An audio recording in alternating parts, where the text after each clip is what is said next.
Hello Fine Foundry folk, I'm known online as Carrick and I am the developer of the IpDip module which I am demonstrating right now.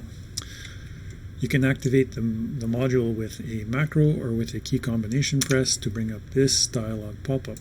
When the dialog pop-up is on the screen, you can click anywhere on the canvas to produce these markers. The markers are each individually identified by a number that increases with each new marker.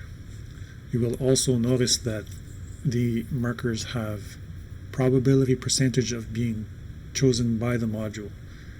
So if I add another marker, the probability will decrease from 33% to 25%, which is an equal distribution. If in your scenario you feel that, say, this injured token here is more likely to be attacked because he's bleeding, you can hover over the marker and scroll up to increase the percentage.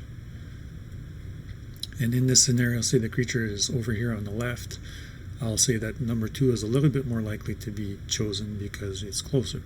So I've made my selections, I've adjusted my probabilities, I'm happy with this, I'm going to let the module make a choice. So I'm going to click on the IpDip button here in the dialog pop-up, and what's going to happen is the markers that were not selected will be removed from the canvas, and the remaining marker will stay there for a few seconds before fading away. So my number 2 marker was selected, it has faded away. You will also notice that the module took a screen grab of the location where the marker was and put it in the chat log, just in case you were not paying attention when the selection was made and this few seconds elapsed and the marker is gone. It is worth noting that the screen grab is not saved anywhere on your server. It's not cluttering your hard drives. It is purely local memory, which means that if you were to refresh your browser, this would go away. Or if you start a new session, this history will not be there. It's gone. And it's not going to get saved if you save your chat log. So I created this module because I wanted to avoid the illusion that I was picking on particular characters or just flat out metagaming as the GM. Intelligent creatures, it makes sense for them to go after weaker characters, but when creatures are not intelligent, as the GM, if you know the creature is strong against a character's weakness, you don't want to always be making that choice. That's metagaming, and your players can get kind of pissy if you do it all the time. So what we were doing before is, let's say I had 3 choices here.